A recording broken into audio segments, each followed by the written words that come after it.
ለምን ኢትዮጵያ? ዓለም አቀፍ ኃይላት በኢትዮጵያ ላይ ያላቸው 15 ስውር ፍላጎቶች። ሰላም ጤና ይስጥልኝ የቻናላችን ቤተሰቦች። ኢትዮጵያ ለምን ሁልጊዜ በአሜሪካና በአውሮፓውያን ትኩረት ማዕከል ትሆናለች? ለምንድነው በውስጥ ጉዳያችን ጣልቃ ለመግባት የሚቀዳደሙት? ዛሬ ብዙዎች የማይናገሯቸውን ዲፕሎማቶች በዝግ በር የሚመክሩባቸውን 15 ስውርና እውነተኛ ሐቆችን ይዘንላችሁ ቀርበናል። እነዚህን ነጥቦች ስትሰሙ ስለ ሀገራችን ያሉትን ድብቅ እውነታዎች ትረዳላችሁ። ወደ ዝርዝሩ ከመግባታችን አስቀድሞ ለዚህ ቻናል አዲስ ለሆናችሁ ሰብስክራይብ በማድረግ ቤተሰብ ሁኑ። ይህ መረጃ ለሌሎች እንዲደርስ ደግሞ አሁኑኑ ላይክ በማድረግ እስከ መጨረሻው አብራችሁን ቆዩ። ክፍል 1 የጂኦፖለቲካዊ ስትራቴጂ። አንደኛው ስውር ሀቅ የአፍሪካ ቀንድ ቁልፍ መቆለፊያ። ኢትዮጵያ በአፍሪካ ቀንድ ያላት መልክዓ ምድራዊ አቀማመጥ ለቀይ ባህርና ለኤደን ባህረ ሰላጤ ቅርብ ነው። ይህ ቦታ ለዓለም ንግድ መስመር ወሳኝ በመሆኑ አሜሪካና አውሮፓ ቀጠናውን ለመቆጣጠር ኢትዮጵያን እንደ ዋና በር ያያሉ። ሁለተኛው ስውር ሀቅ የአፍሪካ ህብረት መቀመጫ። አዲስ አበባ የአፍሪካ የፖለቲካ ዋና ከተማ ናት።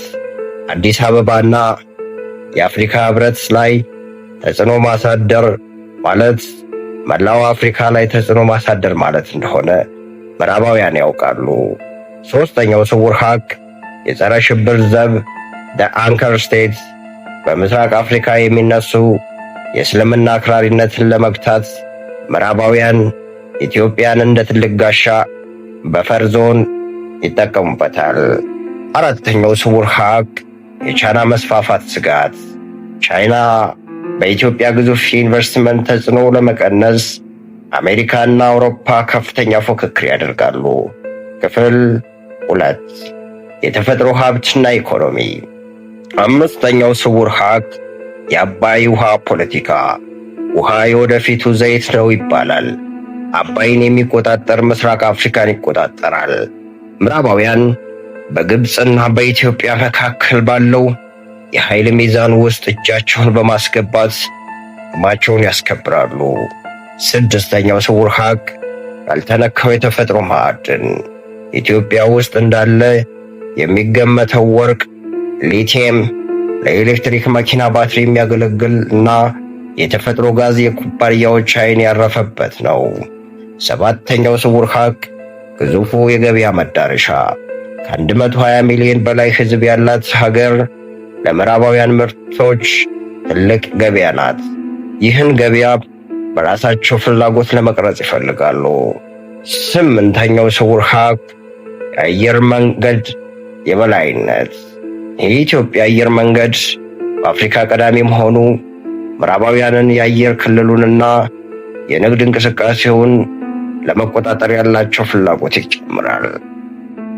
ውድ ቤተሰቦቻችን ይህን መረጃ ለሌሎች ቤተሰቦች እና ዘመዶቻችሁ በማጋራት የተለያዩ የሀገራችን ታሪኮች ለሁሉም ማሳወቅና የተለያዩ ሀቆችና እውነታዎችን ማስረዳት ግድ ይላል።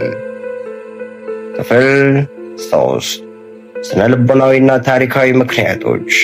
9ኛው ስውር ሀቅ የጥቁር ሕዝብ ተምሳሌትነት መስመር። የኢትዮጵያ በቅኝ ግዛት ያለመገዛት ብቸኛ ሀገር መሆኗ ለአፍሪካውያን የነጻነት ምልክት ናት። ይህን ኩራት በማዳከም አፍሪካ ሁልጊዜ ጥገኛ እንድትሆን የማድረግ ስውር ፍላጎት ይኖራል። 10ኛው ስውር ሀቅ የስነ ህዝብ ዲሞግራፊ ጫና። ወጣቱ የህዝብ ቁጥር ወደ አውሮፓ የሚሰደደውን ስደት ለመቀነስ ኢትዮጵያን እንደ ማጠሪያ ወይም የስደት መቆጣጠሪያ ለመጠቀም ይጥራሉ። 11ኛው ስውር ሀቅ የሃይማኖትና የባህል ተጽዕኖ።